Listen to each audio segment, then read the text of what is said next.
Mesdames et messieurs, bonsoir, je suis Vincent Kamini. On va parler très rapidement des deux matchs qui viennent de se terminer, je veux dire les deux derniers matchs de la journée. Pour dire, on a été ébloui par le spectacle, par le beau jeu. Il faut dire que euh, le match Sénégal-Bénin était un match de haute facture. On n'entendait pas les Béninois à ce niveau de jeu, du développement du jeu. Je veux dire félicitations aux Béninois, malgré le résultat de 3 buts à 0 en faveur, n'est-ce pas, du Sénégal. Le Bénin n'a pas démérité. Le Bénin a très bien joué ce match. Malheureusement, ils sont tombés sur plus fort que eux. Mais il faut dire le contexte de ce match. Il faut dire qu'avant de commencer ce match, le Bénin savait le fisc qu'il était déjà qualifié comme meilleur troisième, quel que soit ce qui arrive. Mais il pouvait mettre un petit bonus. Parlons donc du Sénégal. Le Sénégal qui a de temps en temps fait peur, surtout en premier mi-temps, mais qu'après, n'est-ce pas, malgré tout, a quand même dominé le match. Parlons un peu du match de RDC aussi. Vous savez, les deux matchs se jouaient au même moment, mais il faut dire que c'est un match il y avait un match à distance entre le Sénégal et la RDC. Et il faut dire que c'est la RDC qui a été le premier à marquer. Du coup, la RDC devenait premier et le Sénégal deuxième et ça changeait tout parce que le deuxième devait jouer contre l'Algérie qui était déjà qualifiée. Donc, il y avait un match dans le match. Donc, quand la RDC a marqué, il semblait que la nouvelle est remontée très rapidement vers les Sénégalais. Également, les Sénégalais ont marqué et ils ont récupéré leur première place qu'auparavant avait déjà été récupérée par la RDC en marquant. Du coup, il fallait marquer plus de buts parce que le Sénégal avait l'avantage, parce que le Sénégal avait marqué beaucoup plus de buts que la RDC. Il faut dire que pour que la RDC soit premier dans ce match-là, il fallait que la RDC marque environ 4 buts. Voilà. Malheureusement, ils ont gagné par 3 buts à 0. C'est vrai qu'on les a refusé le quatrième but pour une main que pour moi est inexistante parce que la main c'est ici en bas. Dans le football, quand ça tape ici, c'est pas main. Voilà. Donc, deux matchs très haute facture.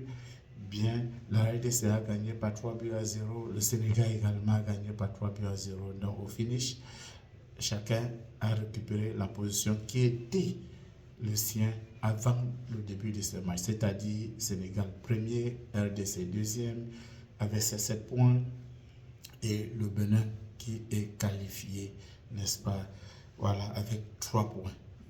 Faisons un peu les perspectives pour le match de demain. Vous savez, demain c'est la dernière journée et les Lions entrent en scène. Les Lions vont jouer demain, donc demain c'est un match qui va être également comme le match d'aujourd'hui. C'est-à-dire quoi?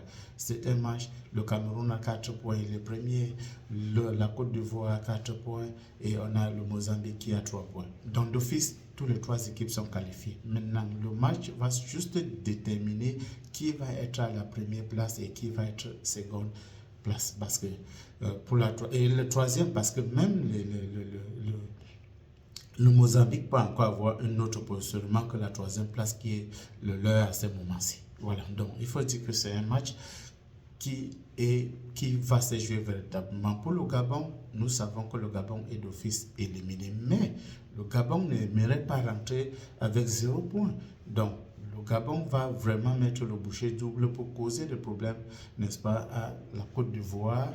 Donc, la Côte d'Ivoire doit se méfier de ce match. Côté Cameroun, on doit également se méfier du Mozambique parce que le Mozambique, s'il gagne le Cameroun, il peut aussi terminer premier et si jamais la Côte d'Ivoire perd ou fait match nul. Donc, c'est un match qui a beaucoup d'enjeux. Donc, il n'est pas question ici de dire qu'on va mettre les joueurs au repos. Je pense qu'il faudrait que le coach maintienne l'équipe forte, la plus forte pour ce match de demain et faire tout et tout, n'est-ce pas, pour gagner avec beaucoup plus de buts. Parce que si la Côte d'Ivoire marque beaucoup plus de buts, ils peuvent être premiers et nous deuxièmes. Voilà. Donc à ce moment-ci, si nous sommes premiers, nous pourrons jouer avec, comme j'ai dit l'autre jour, avec le Burkina Faso. Voilà. Si nous finissons à la position qui est le nôtre à ce moment-ci, c'est-à-dire premier. Donc beaucoup de courage aux Lions indomptables. tout le soutien du peuple camerounais derrière les Lions. Demain, on doit soutenir notre équipe pour qu'on gagne, pour avoir cette première place-là.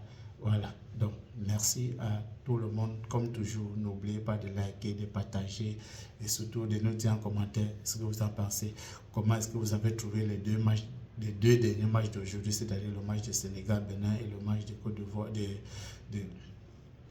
le match de la RDC, vous savez, c'est les aléas du direct. Voilà. Et demain, qu'est-ce que vous pensez du match de demain, surtout le match de Cameroun et le match de la Côte d'Ivoire? Je parlais de ce que nous regardons. Est-ce que vous pouvez faire un pronostic? Allez-y, ne manquez pas dans les commentaires, faites vos pronostics et rendez-vous demain pour le résultat final. Bye bye, ciao, je vous aime. C'est Vincent Kamini à votre service. Bye bye, ciao.